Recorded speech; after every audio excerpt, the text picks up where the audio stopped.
Hello friends et bienvenue à ma troisième tentative de filmer cette vidéo. J'espère qu'on va arriver cette fois-ci.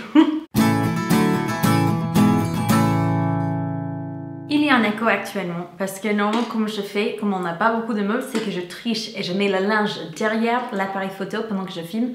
Mais là, j'ai pas le temps. J'ai seulement quelques minutes qui me restent pour vous filmer ça, donc je démarre tout de suite et j'espère que ça va être supportable. Je sais pas.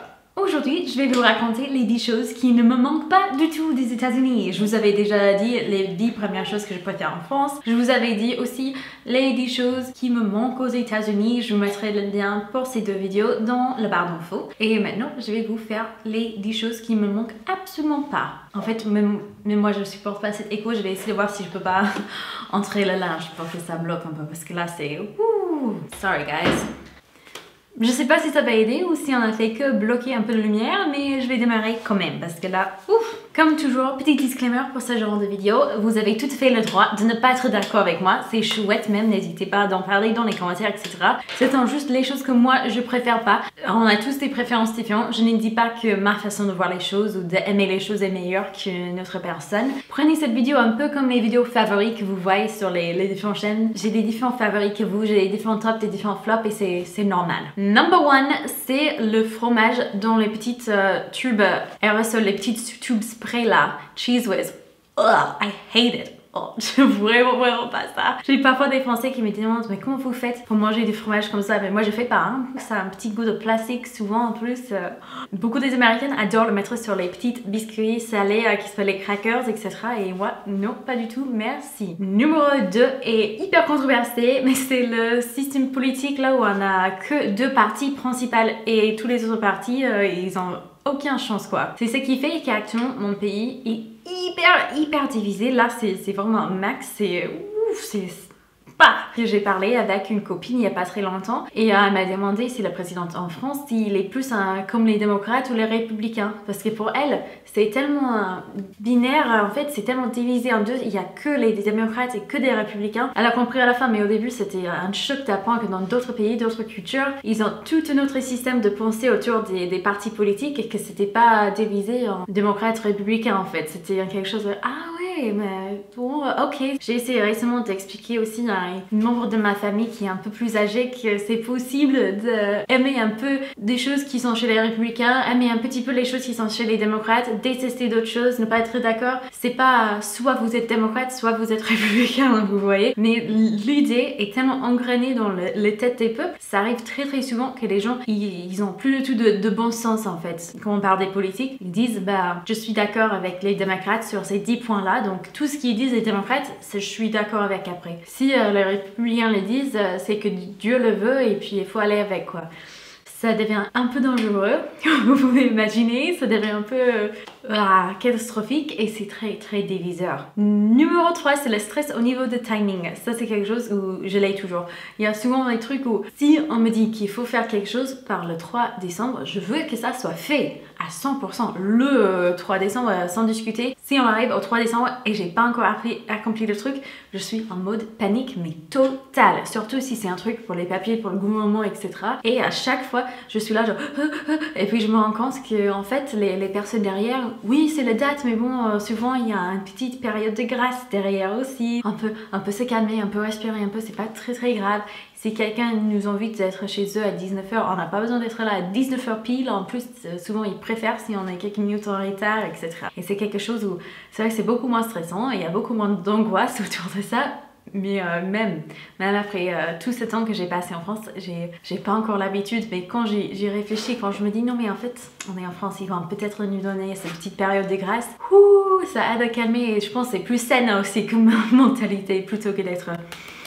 tout le temps. Number 4, c'est le prix des fruits et légumes. Oh punaise, c'est cher là-bas. Quand on était petit, on était 5 enfants à la maison. Mes parents, ils n'ont jamais été riches. Il y avait des moments où on avait un peu plus que d'autres fois, mais c'était jamais trop ça. Et du coup, les fruits à la maison, si vous voulez manger des fruits dans la semaine, Il fallait les prendre le jour quand ma mère était rentrée du supermarché parce qu'on en avait en petite quantité comme c'était un peu plus cher et ça partait hyper rapidement. Alors en France, vous avez le gouvernement qui aide, ils font des sortes de subsidies, je sais pas comment dire, ils font un tout petit peu des règles et mettent en place les choses pour que les prix, ça va pas au-delà d'un certain prix, que ça reste plutôt raisonnable. Aux États-Unis, on n'a pas du tout ça, mais je préfère en France où c'est beaucoup plus abordable et tout le monde peut avoir des fruits et j'ai pas besoin de courir dans la cuisine dès qu'on a fait des courses et essayer de manger maximum vite fait, sinon j'en ai pas quoi.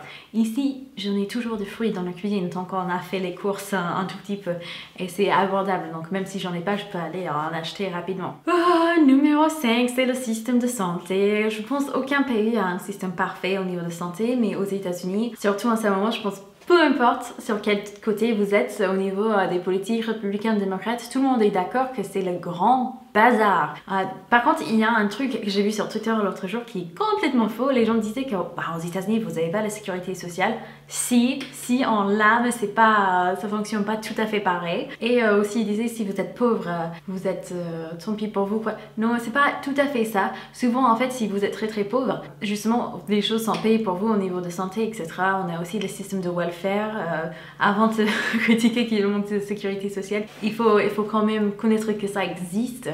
Même si c'est peut-être pas le système le plus efficace non plus. Si vous êtes aux États-Unis, vous avez vraiment pas d'argent et vous vous cassez le bras ou un truc comme ça, si c'est un truc d'urgence, oui, ils vont vous soigner quoi qu'il se passe, ils vont pas être là, non, il faut nous payer avec une chèque avant qu'on vous prenne en compte, non. Si vous allez aux urgences, c'est sûr que vous allez être soigné. Après, là où souvent où ça coûte le plus cher, c'est pour les personnes qui sont au milieu là, qui sont en moyenne classe, surtout en bas de moyenne classe en fait. Ces personnes-là, ils prennent très cher parce que le gouvernement estime qu'ils ont assez d'argent pour payer eux-mêmes les frais médicaux, mais c'est des gros frais et c'est pas forcément vrai. Du coup, il y a des avantages, on va pas dire ça, il y a des aides et il y a des cliniques gratuites, il y a des docteurs qui font ça, ils font pas ça gratuitement mais avec des associations etc. pour les personnes qui sont dans la pauvreté. Par contre, si vous êtes juste au-dessus de pauvreté, mais peut-être vous avez plein d'enfants etc. et c'est compliqué, là, c'est là qu'on vous prenez le plus cher. Déjà, vous payez très cher l'assurance de santé. Et avec l'assurance même, ça coûte assez cher. Et sans l'assurance, là, ça coûte de peau des fesses. Je sais, cette expression n'est pas très jolie, mais c'est mon expression préférée en français. Je pourrais vous en parler pendant très longtemps sur le système de santé, mais on va passer à la prochaine, sinon on va passer toute notre journée là-dessous. Numéro 6, c'est le manque de transport public ou les systèmes qui sont pas très bien efficaces. Aux États-Unis, dans beaucoup de coins, vous êtes obligé d'avoir une voiture, il n'y a pas de choix. Si vous n'avez pas de voiture, vous vous déplacez pas quoi, vous êtes coincé chez vous. En revanche, le permis de conduire est beaucoup moins cher et éventuellement plus facile d'avoir parce que les cours d'apprentissage etc. vous les prenez gratuitement dans votre lycée. Moi je déteste conduire, je déteste le faire, j'aime pas, j'adore le tram, j'adore marcher, je préfère faire ça donc c'est super que je me trouve à Montpellier là où on a accès à tout ça et c'est chouette, je préfère. Numéro 7, les semaines de 40 heures de travail et 2 semaines de vacances payées si on est hyper chanceux. Ce système-là, ça me manque pas du tout. Alors, il faut savoir que la majorité des gens, la majorité du travail, vous n'avez pas ces 2 semaines de vacances payées. Hein? Ça, c'est dans les bons travails. Normalement, si vous prenez vos vacances, vous les prenez bénévolement en fait. Vous n'allez pas être payé pour prendre vos vacances. Et les 40 heures par semaine... il y en a beaucoup de travail qui font ça c'est leur système, mais il y a aussi énormément de travail où il faut vraiment dépasser, où c'est attendu qu'on va passer plus de temps. Aussi, je sais que souvent des étudiants, ils font des horaires de malades pour pouvoir payer leurs études. Mon père, en grandissant, souvent, il bossait entre 60 et 80 heures par semaine. Je pense que j'avais déjà raconté dans une vidéo une fois, parfois il s'est endormi sur son bureau tellement il n'avait pas le temps pour partir, pour rentrer chez lui, mais il fallait être là tout de suite le matin après. C'était bien compliqué et pourtant ça ne garantit pas du tout la réussite. Et c'est juste le système de travail ici, je vous dis franchement, je le préfère, je suis plus à l'aise avec. Après, il y a d'autres avantages avec le système américain pour le travailleur autant que pour l'employeur, etc. Mais je vous parle pas dans cette vidéo parce que ça va prendre trop longtemps et c'est juste les choses qui ne me manque pas dans cette vidéo. Voilà. Numéro 8, le foot américain. Là, je m'en fiche entièrement. Ça, c'est pas du tout un sport qui m'attire. Numéro 9, c'est les unités de mesure américains. Foot, inches, yards, what? C'est trop bizarre ce système. Ça n'a pas de sens. Et il y a 12 pouces dans un pied. What? C'est pas du tout aussi simple au niveau de mathématiques, etc. que le système de mètres. Et déjà, à l'école, on nous apprend depuis qu'on est tout petit le système métrique parce que dans l'école, il faut le savoir pour tout ce qui est science. Si on veut travailler à l'international, aussi, c'est pas très compliqué d'apprendre, on va le dire du coup.